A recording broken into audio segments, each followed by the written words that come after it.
som do cuspe atingindo o chão de pedra ecoou como um disparo de garrucha no silêncio da manhã fria do Arraial do Tijuco.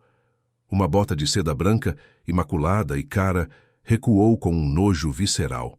No alto da escadaria da igreja, Dona Custódia de Alcântara limpava os lábios com um lenço de renda, enquanto seus olhos, carregados de um ódio que atravessava gerações, queimavam sobre a figura de uma menina de 8 anos. "Essa escrava não pode entrar na igreja!" gritou a matriarca. E sua voz não era apenas um comando. Era uma sentença de morte social. Mas o que Custódia não percebia, ou se recusava a aceitar, é que aquele solo que ela pisava com tanta arrogância guardava segredos enterrados sob camadas de ouro e sangue. Ela achava que mandava em tudo, mas o destino já tinha traçado um plano que ela jamais poderia prever. O Arraial do Tijuco, encravado entre as montanhas de Minas Gerais, não era um lugar para os fracos. O frio da Serra dos Cristais cortava a pele com a mesma precisão que o chicote dos feitores cortava o dorso dos escravizados nas lavras de diamante. Ali, o brilho das pedras preciosas cegava a moral de qualquer homem, transformando a dignidade em mercadoria barata. O ar era pesado, impregnado pelo cheiro de querosene das lamparinas, pela poeira fina das pedras moídas e pelo perfume sufocante das sedas importadas que a elite exibia para mascarar a podridão de suas almas. Mas, naquele dia, algo estava diferente no ar. Uma tensão que fazia os cães rosnarem baixo e as janelas se fecharem antes da hora. A verdade estava prestes a cobrar seu preço, e o recibo seria escrito com o suor de quem nunca esqueceu o passado. A poucos metros dali, observando a cena das sombras, estava Maria das Mercês, uma mulher de meia idade, liberta, cujo rosto era um mapa de cicatrizes invisíveis deixadas pelo tempo. Maria não era uma estranha para o luxo ou para a miséria. Ela tinha sido a sombra de Chica da Silva, a lendária rainha do Tijuco. Mais do que uma criada, Maria foi a guardiã dos segredos mais perigosos daquela que desafiou a coroa portuguesa com um sorriso e um colar de brilhantes. Hoje, vivendo em uma modesta casa de adobe, Maria tentava ser apenas uma lembrança apagada, mas a menina ao seu lado, Aninha, era uma chama que se recusava a apagar. Aninha tinha a pele do tom do mel e olhos que brilhavam com uma inteligência que incomodava os poderosos. O que ninguém sabia ou fingia ignorar era que o sangue que corria nas veias daquela criança era o mesmo sangue que a elite tentava apagar da história. Dona Custódia exalava veneno por trás de suas mantilhas. Para ela, a presença de Aninha ali era um insulto pessoal, uma lembrança viva de que o poder dos Alcântara era construído sobre alicerces de mentiras. O ódio de Custódia não era meramente racial.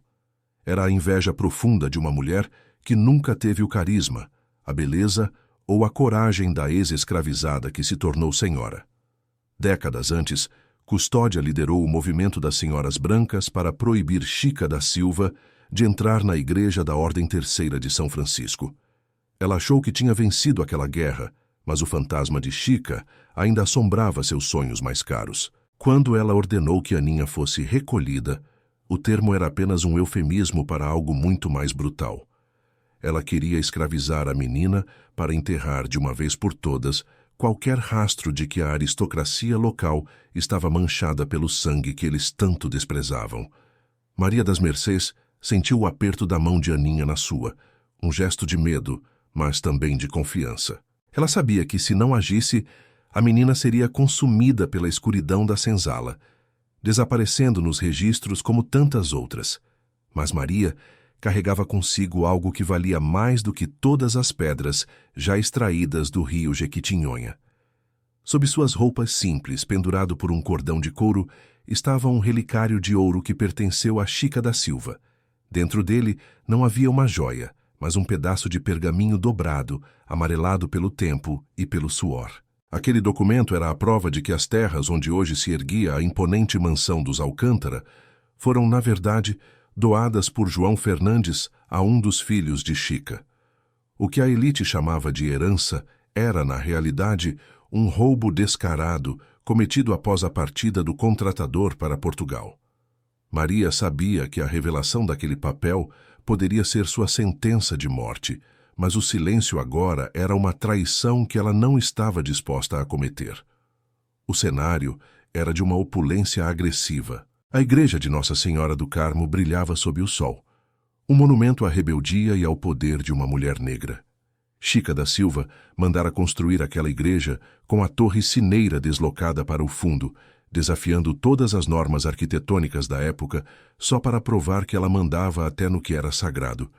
Enquanto as outras igrejas fechavam as portas para os negros, o Carmo era o refúgio onde o ouro dos altares barrocos parecia acolher a todos, independentemente da cor. No entanto, naquele dia, a rigidez institucional tentava retomar seu espaço. Os pés descalços de Aninha, tocando o chão de pedra fria, criavam um contraste gritante com a riqueza do interior da igreja. Era a vulnerabilidade diante da pedra, a vida diante da estátua. O futuro sendo esmagado pelo passado. A tensão no arraial subia como a fumaça de um incêndio que ninguém conseguia apagar. Maria das Mercês via os olhares dos capangas de Dona Custódia se fecharem ao redor delas. Eram homens de confiança, com as mãos calejadas pela violência e as almas vendidas por algumas moedas de prata. Eles não viam uma mulher e uma criança. Viam apenas um problema que precisava ser removido para que o almoço da elite não fosse perturbado. Custódia, do alto de sua posição, sorria com um prazer sádico. Ela acreditava que a ordem natural das coisas estava sendo restaurada. Mas Maria, que aprendeu com a melhor a jogar o jogo do poder, não recuou. Ela respirou fundo, sentindo o cheiro do incenso que escapava pelas portas abertas da igreja. Um cheiro que para ela agora tinha o aroma da batalha. "O que você quer aqui, mulher?" rosnou um dos capangas, aproximando-se com a mão no cabo do facão. Maria não respondeu imediatamente. Ela olhou para a multidão que começava a se aglomerar, atraída pelo escândalo iminente. Havia libertos, escravizados em busca de um momento de distração, e membros da baixa nobreza que adoravam ver a queda dos grandes, mesmo que em segredo. Maria sabia que a sua única proteção era a luz do dia e os olhos do povo. Ela não podia ser morta ali, não sem que o arraial inteiro visse o sangue correr. O plano de Custódia era silencioso, um sequestro legalizado, mas Maria estava prestes a tornar tudo muito barulhento. Ela tocou o relicário sobre o peito, sentindo o metal frio contra a pele quente de indignação. A aristocracia do Tijuco era uma teia de favores e dívidas, e os Alcântara estavam no centro de tudo. Eles controlavam o tabelião, o juiz e o delegado, mas eles não controlavam a memória. Maria lembrou-se de Chica, de como ela entrava nos lugares como se o chão tivesse sido feito apenas para ela pisar. Ela lembrou-se das festas onde o champanhe corria como água e os diamantes ofuscavam a luz das velas. Tudo aquilo tinha sido construído com inteligência e estratégia, não apenas com dinheiro. E era essa inteligência que Maria agora invocava. Ela olhou diretamente para Dona Custódia, que ainda estava no topo da escadaria, e por um breve segundo o medo cruzou o rosto da matriarca. Custódia reconheceu Maria. Ela reconheceu os olhos daquela que viu a glória de Chica e que agora trazia consigo o resto daquela história.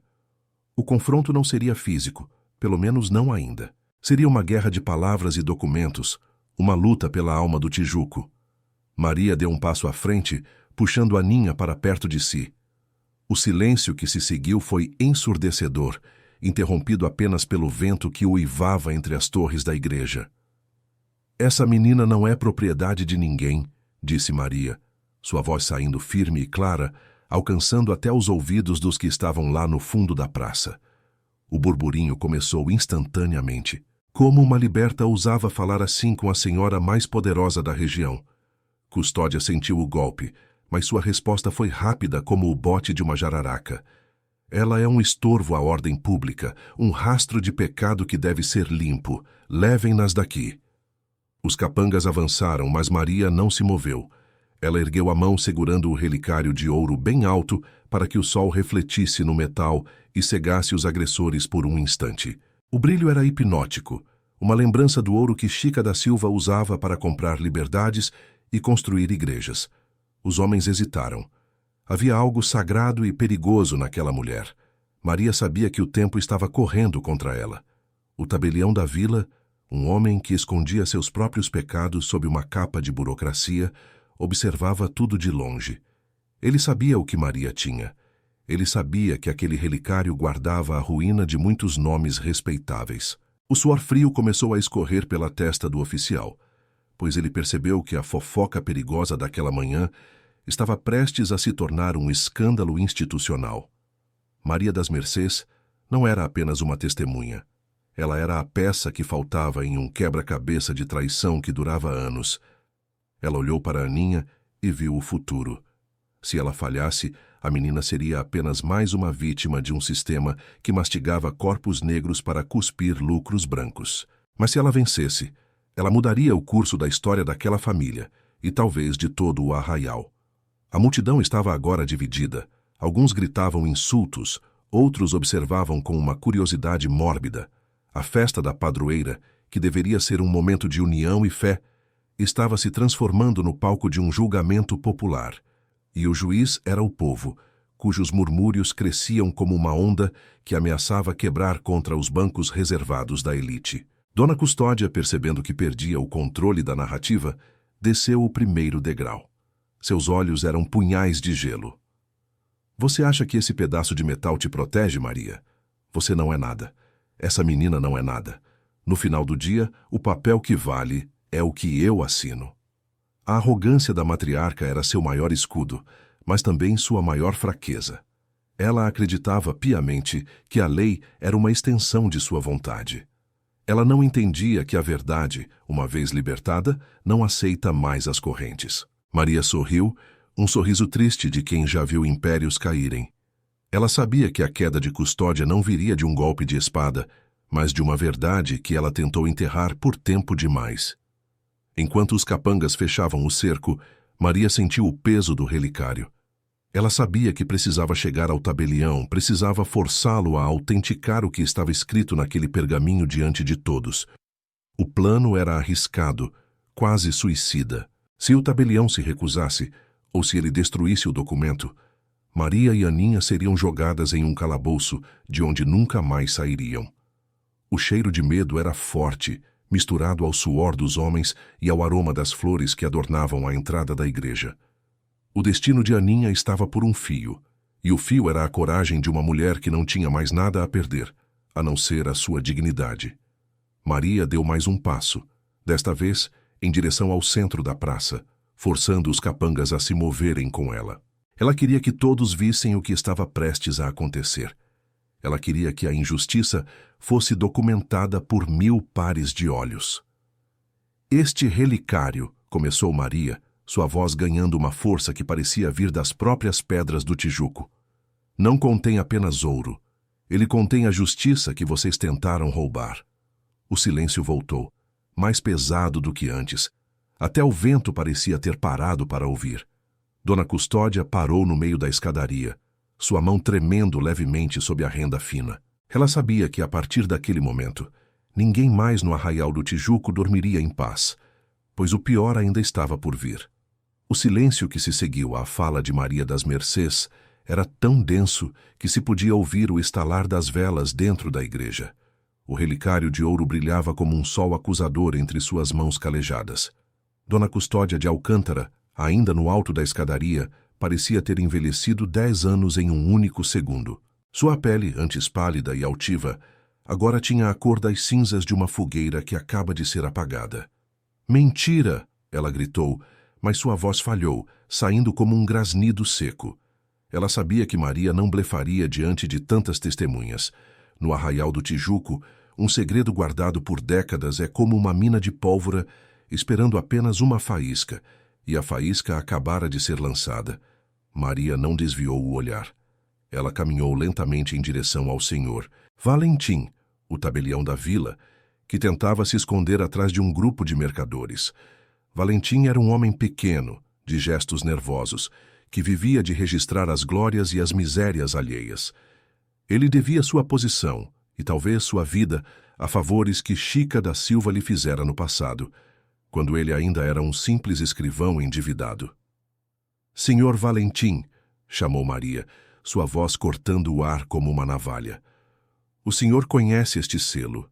O senhor reconhece a letra do contratador João Fernandes de Oliveira. O tabelião tremeu visivelmente, sentindo o peso de todos os olhos da praça cravados em suas costas.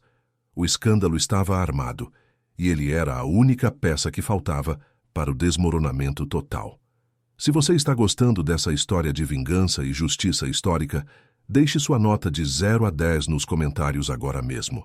E se quiser descobrir mais segredos que a história oficial tentou apagar, inscreva-se no canal para não perder os próximos relatos proibidos.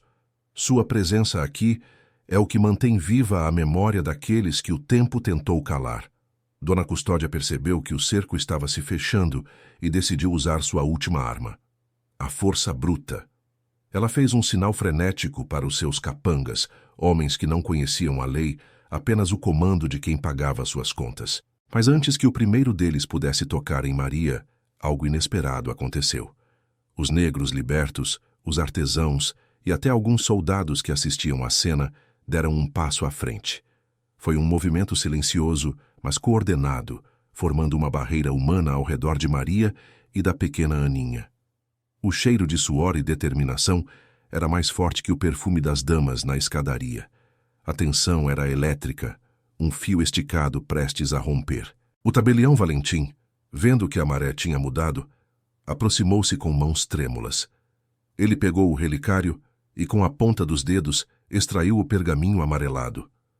Ao abrir o documento, o som do papel seco ecoou como um trovão. Seus olhos percorreram as linhas escritas com tinta de ferro, reconhecendo as curvas elegantes da caligrafia de João Fernandes e o selo de cera que autenticava a vontade do homem mais poderoso que o Tijuco já conhecera.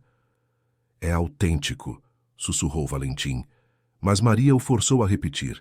Diga mais alto para que as pedras desta igreja ouçam. Diga para quem João Fernandes deixou estas terras. O tabelião engoliu em seco, olhou para a fúria de Custódia e para a esperança do povo, e finalmente gritou: estas terras pertencem aos herdeiros de Francisca da Silva de Oliveira. O choque percorreu a praça como uma descarga elétrica. A mansão dos Alcântara, seus jardins luxuosos e até as lavras que sustentavam sua fortuna estavam agora sob o peso de uma fraude monumental. Dona Custódia sentiu o chão fugir sob seus pés de seda branca. Ela tentou se segurar no corrimão de pedra, mas suas mãos perderam as forças. O escândalo não era apenas financeiro, era a ruína moral de uma linhagem que se achava divina. A revelação de que eles eram, na verdade, ladrões de herança de uma mulher negra era um golpe do qual eles jamais se recuperariam. O silêncio forçado de anos tinha sido quebrado pela coragem de uma mulher que não tinha nada a perder. Aninha, a menina que até então era apenas uma sombra assustada, olhou para cima. Ela viu Maria, viu a igreja e viu a queda da mulher que queria escravizá-la. Naquele momento, a inteligência que brilhava em seus olhos de mel transformou-se em compreensão. Ela não era apenas uma órfã, ela era a dona daquele solo. Maria das Mercês sentiu um alívio amargo. Ela sabia que a justiça dos homens era lenta e muitas vezes corrupta, mas diante de tantas testemunhas, o juiz da vila não teria escolha a não ser mediar a situação. O poder de Custódia tinha evaporado sob a luz do sol do meio-dia, transformando-se em fumaça de incenso barato. A indignação da elite presente era palpável. Algumas senhoras desmaiaram, outras cobriram os rostos com leques, como se pudessem esconder a própria vergonha. Mas os negros do arraial começaram a cantar. Não era um canto de festa, era um lamento que se transformava em hino de vitória. A música subia pelas paredes da Igreja do Carmo, penetrando no ouro dos altares e sacudindo o teto pintado. Chica da Silva, em algum lugar do passado, devia estar sorrindo. Ela construíra aquela igreja para provar que o sagrado não tinha cor. E agora, aquela mesma construção servia de tribunal para a sua própria justiça histórica. Dona Custódia, em um último ato de desespero, tentou avançar contra Maria, mas seus próprios criados não a ajudaram. Eles ficaram parados, observando a queda da patroa com uma indiferença que doía mais que qualquer chicotada. A ruína da família Alcântara estava selada. O tabelião, temendo por sua própria pele, começou a redigir ali mesmo, sobre os degraus da igreja, os termos de uma custódia legal que garantia a liberdade e os bens de Aninha até que ela atingisse a maioridade. Maria seria a tutora, a guardiã da herdeira da rainha do Tijuco. O destino tinha dado uma volta completa, e o carrasco agora era quem implorava por clemência. As semanas que se seguiram foram de uma transformação brutal no Arraial do Tijuco. A mansão dos Alcântara foi confiscada para o pagamento de dívidas e reparações. Dona Custódia, destituída de seu título e de sua dignidade, foi obrigada a se retirar para uma pequena fazenda no interior, longe dos olhos daqueles que ela tanto humilhara. Ela morreu poucos anos depois, consumida pela própria bile e pela solidão, sendo lembrada apenas como a mulher que tentou roubar o que era de Deus e de Chica. A vingança de Maria não foi de sangue, foi de papel e verdade. E essa é a vingança que mais dói na alma dos arrogantes. Maria das Mercês permaneceu na sua pequena casa de adobe, mas agora as portas estavam sempre abertas. Aninha cresceu cercada de livros e mestres, aprendendo a ler não apenas as letras, mas as intenções dos homens. Ela se tornou uma jovem de uma elegância natural, que herdara de Chica a habilidade de comandar sem precisar gritar. O relicário de ouro nunca mais saiu de seu pescoço, servindo como um lembrete constante de que a liberdade é um documento que deve ser assinado todos os dias com coragem. A história de como elas enfrentaram os Alcântara tornou-se uma lenda sussurrada nas senzalas e celebrada nas festas de irmandade. Anos mais tarde, em uma tarde de sol alaranjado, uma carruagem parou diante da igreja de Nossa Senhora do Carmo. Dela desceu uma mulher jovem, vestida com sedas finas, mas sem a ostentação vulgar da antiga elite. Era Aninha. Ela caminhou com passos firmes até a torre sineira, aquela que Chica mandara colocar no fundo da igreja para desafiar os poderosos. Ela olhou para o chão de pedra, onde um dia estivera descalça e humilhada. Agora, ela era a dona da história. Ela não pedia licença para entrar. Ela pertencia àquele lugar tanto quanto as imagens de santos que a observavam do alto. A justiça histórica finalmente tinha encontrado o seu porto seguro. Maria das Mercês, já idosa, sentava-se nos degraus da igreja para ver o pôr do sol. Ela sabia que sua missão estava cumprida. Ela tinha sido a sombra de Chica e a luz de Aninha. O segredo que ela guardara por tanto tempo agora era a base de uma vida livre. Ela olhava para as montanhas de Minas e via nelas não apenas pedras e escravidão, mas a resistência de um povo que aprendeu a brilhar mais que os diamantes. A dignidade não pode ser comprada e a memória não pode ser enterrada, por mais profunda que seja a cova que os vilões cavem. O sol se punha sobre o Tijuco, tingindo as ladeiras de um vermelho que parecia sangue, mas que agora era apenas o reflexo da beleza daquela terra. A mensagem deixada por Maria e Aninha ecoaria por séculos. A riqueza e o poder podem ser roubados, as terras podem ser tomadas, mas a verdade é um alicerce que nenhuma elite consegue demolir. Nenhuma casa grande é eterna quando a voz dos oprimidos decide falar com a força da justiça. No Tijuco, as pedras ainda falam, e elas contam a história de uma rainha negra que nunca deixou de reinar nos corações dos seus. A cena final mostra Aninha entrando na igreja, o relicário brilhando sob a luz das velas que ela mesma acendeu. Ela olha para o altar e faz um sinal da cruz, não por submissão, mas por gratidão. Ela sabe que cada pedra daquela igreja foi colocada ali com um propósito. E o propósito era que um dia uma menina de pele cor de mel pudesse caminhar sobre elas com a cabeça erguida. A história termina aqui, mas a lição permanece. O silêncio é o aliado dos tiranos, mas a verdade é a arma definitiva dos justos. E no Arraial do Tijuco, a verdade finalmente encontrou o seu altar.